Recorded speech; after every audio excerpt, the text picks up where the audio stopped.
Hey Jafffa Adventures, Terry King here. Welcome to the channel. You want to see how I got from this point to this point and this point? Stick around.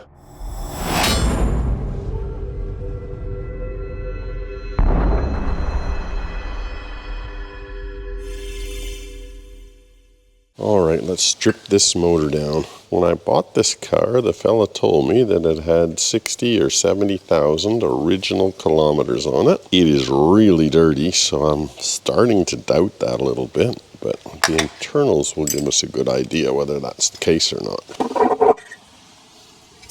The inside of those valve covers are very clean. Although they're not original Monte Carlo valve covers, they're aftermarket. This one could be a little tricky to get off with this pipe in the road. I might just have to bend it out of the road if it gives me any grief. Yep, it's giving me grief. This cruise control unit is getting in the road of pulling that valve cover off now.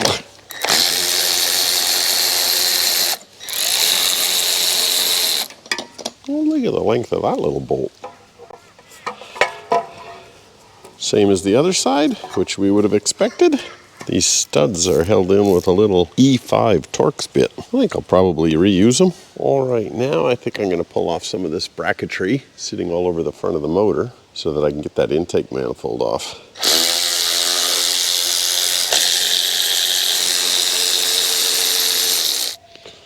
All right, bracket number one. There's another bracket here, and then there's a third one here. There's the next one. Now this last one here is going to be fun and games. I think I got a crack at getting that one off. That one there, yeah. I actually think that one turned. You believe that? That stud came out far out. All right, let me zip this intake manifold off. There's an EGR delete in this manifold, so somebody's been in here. That little bracket there, I'm going to reuse, and I'm also going to reuse that one on the back side as well. Oh, that manifold cracked really easily. All right, look at that valley. That is clean. I'm starting to think that this guy was fair dinkum about the mileage. Okay, let me zap these heads off. Well, here's a massive ball ache that I was trying to avoid, but now I can't. I was going to take the heads off with the exhaust manifolds in place because half of these bolts are so rusted out, you can't get anything on them. I got a couple out. That one snapped off and rounded off, and that one's rusted out and rounded off. So I got to get that exhaust manifold off so that I can get to a couple of head bolts that are hidden behind it. The way these bolts are tucked in here, jeepers.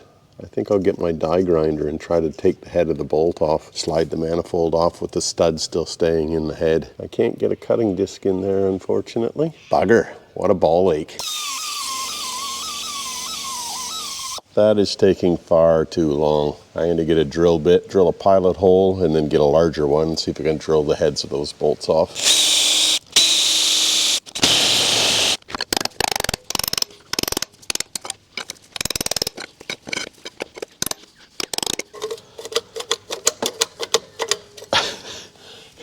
Nope.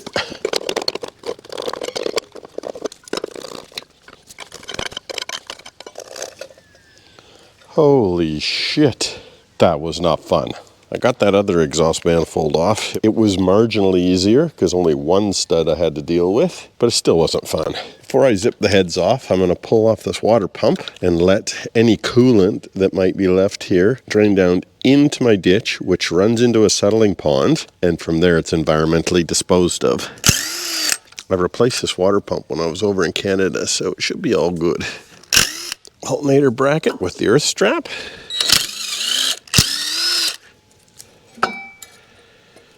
All right, now I'll buzz these heads off.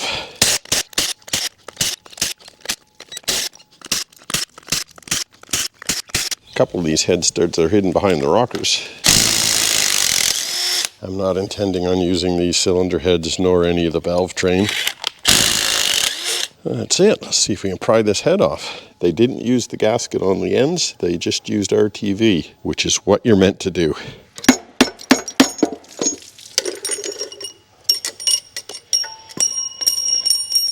All right, let's collect up our push rods, pull off the head gasket and throw that in the bin.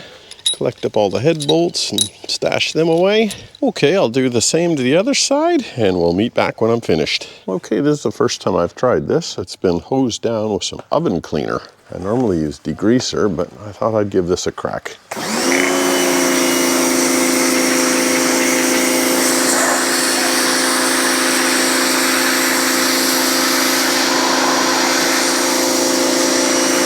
That oven cleaner does a pretty good job, actually. Let it sit for about 10 minutes, hit it with the gurney, and it's cleaned it up pretty bloody good. So, what do we got? There is still some cross-hatching in those cylinders. It's not a lot, it's pretty light, but it's still there. So that leads me to believe that this probably does have 60 to 70,000 kilometers on it. All the water jackets are clean as. That's awesome. The lifter's pulled straight out, no hanging up. They looked pretty good in terms of wear as well. So I'll keep working on disassembly on this sucker. Pull these pulleys off, that harmonic balancer, get off the timing cover, cam gear, timing chain, then flip her over and pull out crank and some pistons. It's amazing sometimes the shit that you can remember. I bought this 3-jaw puller at the US Nationals drag race in 1987, and I paid $8 for it. And yesterday was my birthday, and I couldn't even remember that. Funny.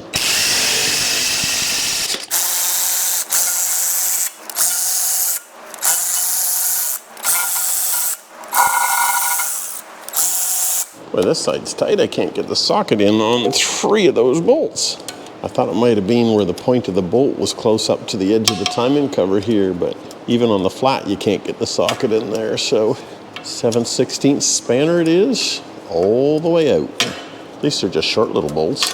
Yeah, I'm gonna have to pull the sump off first. The bottom of the timing cover sits in a little bit of a groove. Big ones on the corner are 1/2 inch, and the little guys along the groove are all 3/8. They all look brand new. Somebody's been in here because they've gooed up the back of the pan here. Must have had an oil leak, of course. Could have been the rear main, or it could have been here where that pan ties in. Just looking at that gasket, though, it is a one-piece gasket, and that came a little bit later in Chevrolet's life. I think it did anyway. I don't remember the real early ones being one piece. In fact, they were 2 cork runners. That's interesting. I've not seen that hold-down clamp before like that. It's not a bad idea, because this tin's pretty thin.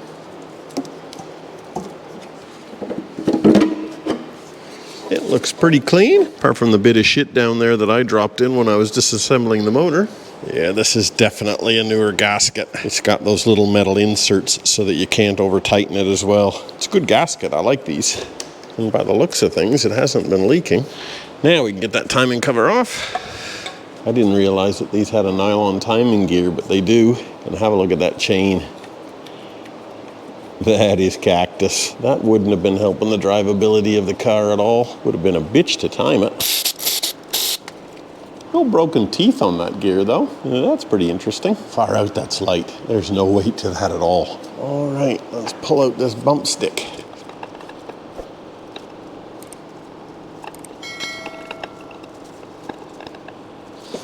There we are. Starting to get a little bit of wear on the lobes. There's no flat lobes. And where these cam bearings run, that's beautiful. No marks or scores or anything. Yeah, she definitely had some life left in it. The tappets weren't worn down flat because you can see that they're still wearing only on the one side of the cam. When they wear flat, then that whole bottom of the base circle gets polished up. More and more, I think this is a 60,000 K motor. None of these pistons have numbers on them, you know, little punch marks to identify what hole they are. That's interesting. I'm changing them out anyway, so it doesn't matter for me.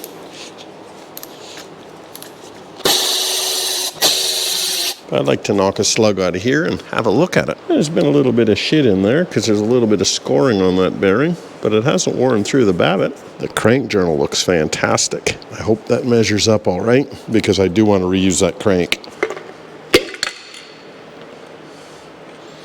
That's the thrust side of the piston, and you can see where it's just starting to wear through that babbitt now. Pistons are in pretty good nick. No wears really on the side. The rings are all free. We'll do a measure up, but I think we're on a winner here. Well, it's been 2 full days since I last shot a video, and this is what I've been up to. I've got the block fully stripped and I've got it fully degreased now, and I've also hit it with a wire wheel. So that bare block is now ready for paint. All these bits here are the bits that I'm not going to reuse, so I've just got those all set aside just in case there's any bits and pieces that I might need out of that pile. This pile here is everything that I'm going to reuse, and you can see it's a lot smaller. So the last 2 days I have spent cleaning with petrol and wire wheeling all of these bits and pieces to get them ready for paint. I'm gonna shoot everything in 2K black. I wanted a semi-gloss, but unfortunately the paint shop was out of semi-gloss. I had a can already of matte black, and I bought myself some gloss black, so I'm gonna make myself my own semi-gloss. I'm gonna mix those two together 50-50, and hopefully that gets me what I need. There's the crankshaft. That's another bit that I'm going to reuse, and there's all the main caps. Good old 2-bolt mains. This piece here I'm gonna shoot as well. It's an aftermarket piece that fits right there. So as soon as you pop open the bonnet, that's the first thing you see. Now, I don't know whether the GoPro's gonna pick it or not, but have a look at what's going on underneath of this paint. There's all sorts of funky business. And if I take myself a little pick, just chip that paint and scratch it off, have a look at that, and it's all rust. All underneath this thing from one end to the other. So I'm gonna have to strip that completely down, and I'll shoot that with my 2K as well, because it wouldn't be very long until your paint starts to bubble up because of the substrate underneath. That was a bit disappointing. Now I'm just gonna clean off this area where the cylinder head bolts to, just enough so I can get some tape to adhere, because when I spray this block, I don't want to get black paint on the surface here where the head bolts down. This is just a bit of carby cleaner to take off some of the grease. Yeah, that's clean enough so that the tape will stick anyway.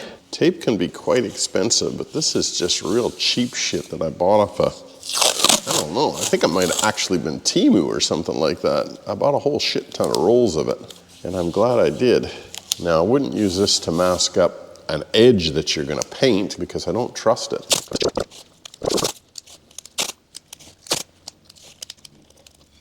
Okay, I got all my bits and pieces that need to be black, hanging up, ready to go. Got the block with the sump and the timing cover on. A couple other bits and pieces here. This was an absolute bitch. That was completely rusty underneath all of the paint, so I had to strip that back completely with a DA sander. It was not that electro coating, that real black thin stuff. That was actually 2-pack, and it was a bugger to get off. Anyway, it's off, it's clean. That's not going to rust once I lay my 2-pack down on there, at least not in my lifetime. Now I'm going to be spraying with 2 different guns. I'm going to use my larger gun for the bigger pieces, like the engine block and that radiator panel, for example. And I'll use my smaller gun for the brackets. Now this stuff mixes up at 2:1. I'm going to put 300 mil in, so I'm going to drop in 150 mil of gloss black and 150 mil of satin black, which will take me to the A line, and then I'll go up to the B line with the hardener. So there's 150 of gloss. Here's 150 of matte, and we'll take it up to the B line with our hardener. That's it. Now mixy mixy. I really hope this does turn into satin and the matte doesn't sort of overtake. Now I'm going to thin that just a wee bit. I can't really say how much thinner I put in there. I'm just sort of going off of how it's dripping off of the paint stirrer and the viscosity. It's a little on the thick side, I feel. All right, I've thinned that out a little bit. That's a little bit better. Let's do some painting.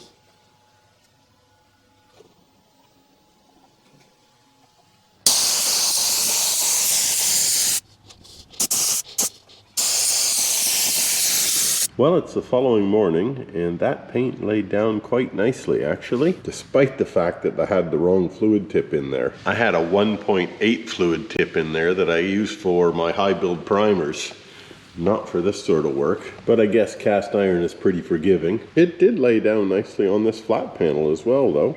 I was quite surprised. I got out of jail free on that one, I guess. That's as far as I can go on the engine for the next probably 3 weeks as I wait for some parts. So, time to move on to the engine bay. All right, I've hit the engine bay with some oven cleaner and a gurney and got most of the grease and shit out of there. Next task on my agenda is to pull these motor mounts off and replace these rubber bushes. I've got new ones here ready to install, but I've got to get this clamshell off to be able to put them in here. It doesn't look like a fun task to me because the bolts are spinning inside of this cross member. So somehow I'm going to have to get inside of there and get the head of the bolts captive so that I can get the nuts off. All right, let's give this a crack. Well, this one looks reasonably doable. Yeah, got that one. This one here is much tighter. I don't even know whether I'm going to get a spanner on the end of this one. No. All right, I've got a wobble on the back of a 3/8 drive ratchet with about 1 million kilometers of extensions. That worked. 2 down, 1 to go. Nope, not on that one yet. All right, I think I'm on it.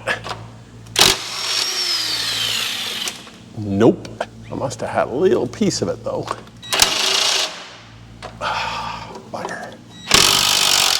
Got it. All right, there's our mount. And the mount hasn't let go yet, but you can see the rubber is pretty bloody perished, isn't it? Not surprising for a 39-year-old engine mount. Now I got some destructions here, and it says you got to separate these 2 halves of the shell, and there's a pop rivet here and another one here that needs to be drilled out, and then I can separate those 2 halves of the clam. That was a 10 mil, now I'm stepping it up to a 10.5. A really dull 10.5.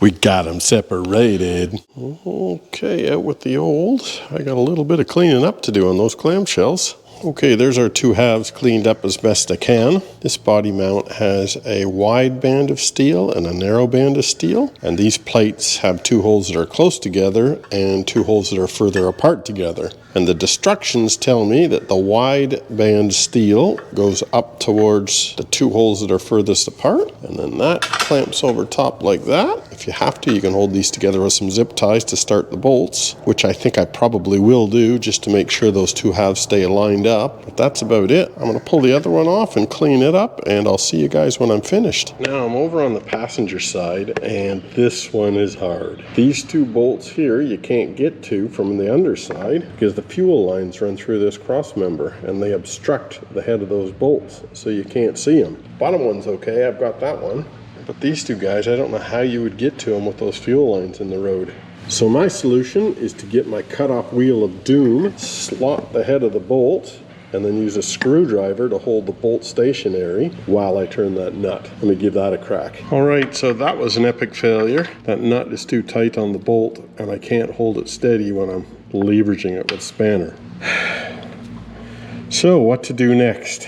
I went back under and just double checked whether I could get to the backside of these, and there's no way, not with those fuel lines in the road. Maybe if I pulled the coil spring out, you might be able to get to it, but I'm not willing to do that. I've had these coil springs out too many times. So, next plan of attack is I'm going to drill that rivet out. I'm going to try and bend this top half of the clamshell out enough to get the motor mount out, and bend it back down and bolt it back into place. Wish me luck.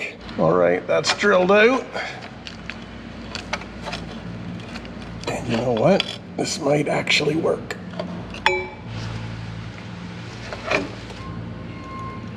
There's the old one. There's our new one in place. There, that's probably down far enough where I can get a vice grip on this little tang here and pull it in place. All right, the vice grip's pulled that down nicely. Now those 2 holes aren't quite aligned, so I'll take my knockometer and knock that up and hopefully bend that into shape. It looks pretty bloody close to me. Yes, confirmed. The bolt will fit in there. So I'll get my magnet, I'll come up from the backside, and I'll run the nut down and call that mount finished. Got it. Defeated. Well, where we last left off, I had just got that motor mount back in. Before I put the other side in, I decided, you know what, I'll clean up this engine bay a little bit and I'll give it a quick spray down with one of these rattle cans of 2-pack paint. It's not concourse or show quality by any stretch of the imagination, but it looks a far sight better than it did before. So I'm gonna pull off my masking tape and pull off all of my alfoil, protecting the bits that I didn't want overspray on, and I'll get that other engine mount installed.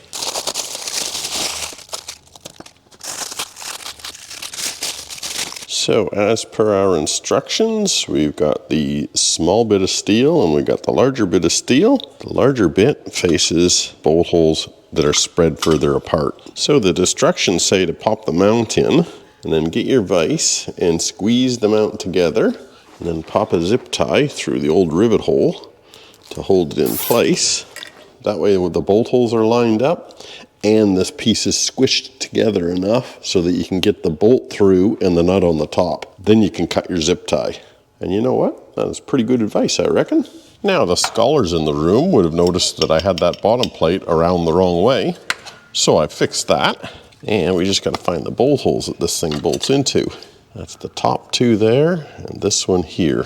So this top one shouldn't be too crazy because I can almost reach it. Yep, this is good. Now the next one is going to be very tricky. What I've got here is a magnet, and I'll see whether I can feed it through this hole using my magnet.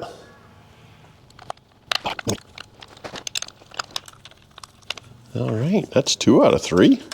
I will admit that those were the 2 easy ones. This guy here is going to be a bit more of a challenge. Holy shit, it wasn't.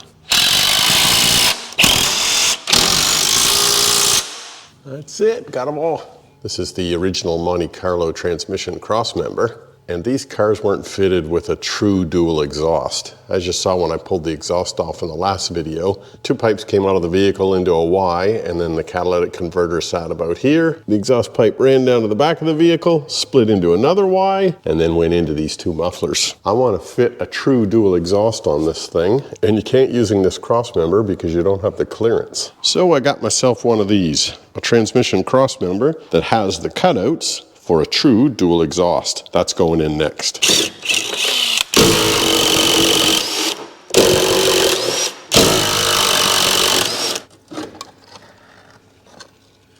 One factory transmission Crossmember. What a pain in the ass bone. This cross brace is just preventing me from getting this installed. All right, just a bit of wiggling and finagling, and I got it. That's cool. There's about 1/4 of an inch between the floor and this cross base, and about 1/4 inch between the floor and here as well. Nice. All right, they provided bolts and everything, so I'll zip them up.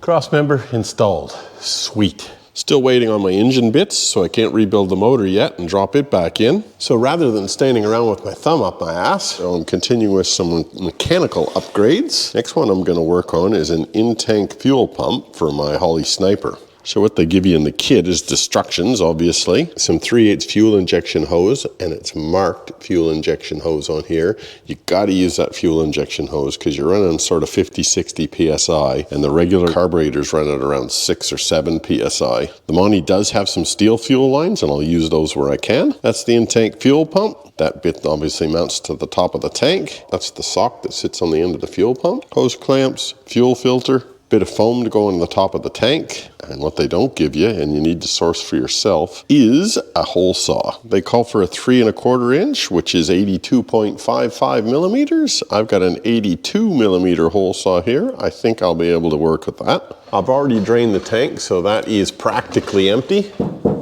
It'll just be full of nice explosive fumes, which I have a story about. I might share that with you a little bit later. This fuel tank has been replaced. The seller told me he replaced it. I think he said he backed into something and hold the tank. All right, let me disconnect some of this wiring. We got an earth strap and the wire for the fuel gauge. Now, before I drop the tank, I've got 3 lines to deal with here. One's a supply, one's a return, and one goes out to a charcoal canister that sits underneath the bonnet. But they all disappear here behind that plate. So I'm going to pull that plate off next.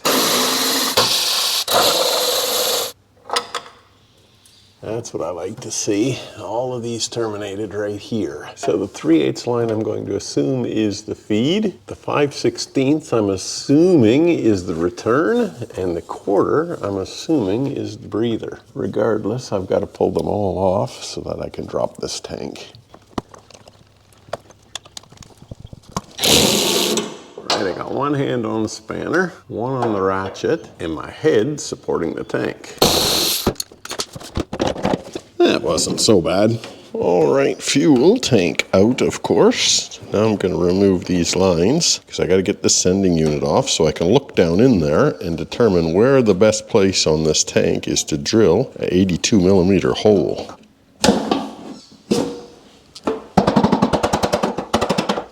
Looks like that earth is going to get in the road. We'll just snip him out of there. That joint's not even soldered. Far out. I'll solder that up as well while I'm in here.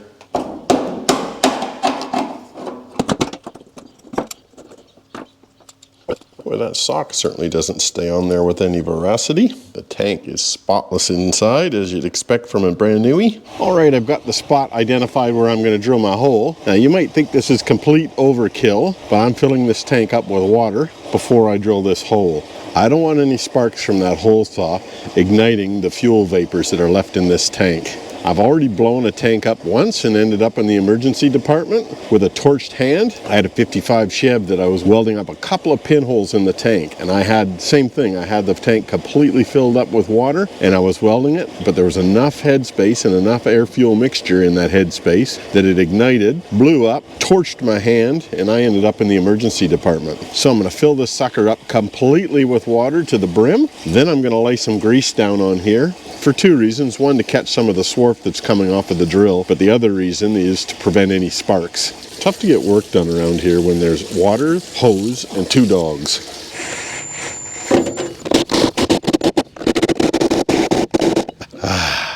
No dying. The hole's all cut. The tank is mainly cleaned out. I've got a bottle here of 95% ethanol, which is the faints that come off of my distillation process. Faints as in F-E-I-N-T-S, not as in passing out. So I'm just pouring a bit of ethanol in there. I'll swish it around. I'll get all of the swarth into one corner, and then I'll soak it up with a rag. And being ethanol and being so volatile, it'll dry out very, very quickly. And it's soluble with water as well, of course. So if I've got any water sitting in any nooks and crannies or corners, it'll pull that water out as well. Now it's the following day.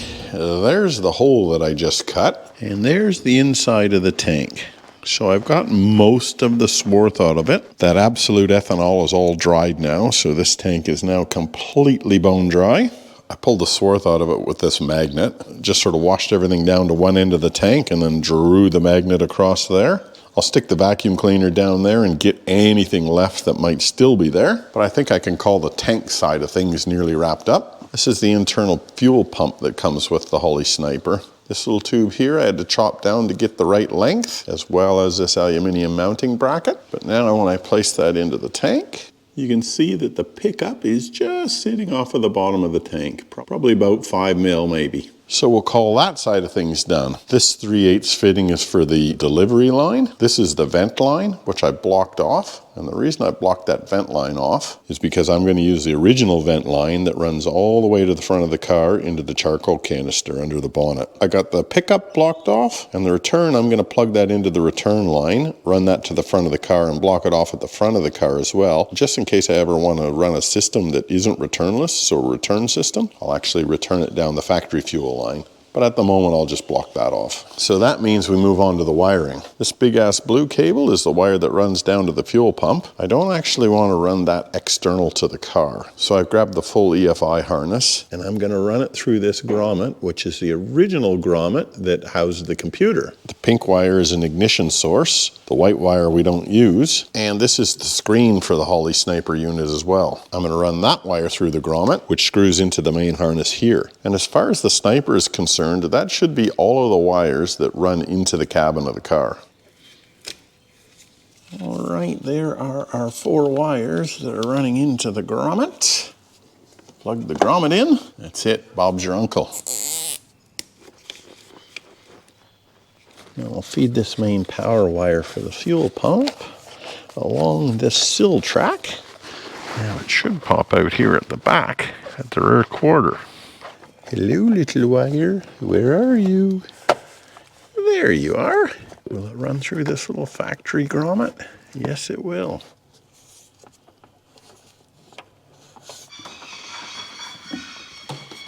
So the wire came out there, which is in the corner of the boot area over the rear wheel well. I've run it down underneath this carpet, along here to this point, and now I'm going to drill a hole through the floor here, and I've got a little grommet on that wire, and I'm going to pop that grommet in there, and that wire will exit out basically above and in front of the fuel tank. Poke our wire through here, and then insert my grommet. Time for tank reassembly. Now this seal that the previous owner or somebody put on was put on dry. I'm not a super big fan of that, so I'll just lube that up with a bit of O-ring grease. Set that in there. Now this locking tab. That's it, she be locked. Now this was the earth strap for the fuel gauge. I've soldered that end in, and I've soldered that end as well. And now in with the fuel pump and new pickup. And these are the locking tabs.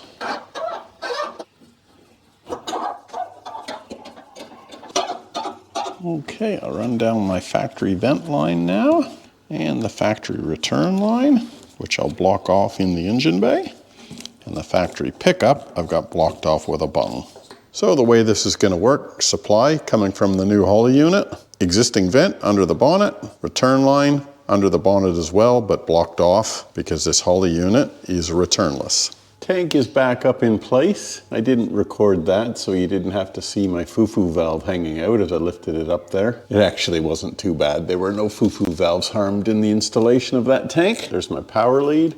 This is my earth. I've got to hook both of those up and then hook up my fuel lines. Now I've got my fuel lines all hooked up. They're gonna zip tie to that bracket. Before I do that, however, I'll solder a fitting on the end of there, and I'll put the earth for the fuel pump up there as well. Fuel line, return line, breather line done. The earth and the power lead for the new fuel pump are done. I don't want to zip those up too tight because I don't want to cinch them against the underbody here where they could rub through. So we'll let them hang in the breeze a little bit like that. Zip up this plug, earth wire, and lead for the fuel pump so it's not flapping in the breeze. Whack on what I can only assume is a heat shield for these fuel lines. Okay, whack together our fuel sender. That connector's a little bit high. You going?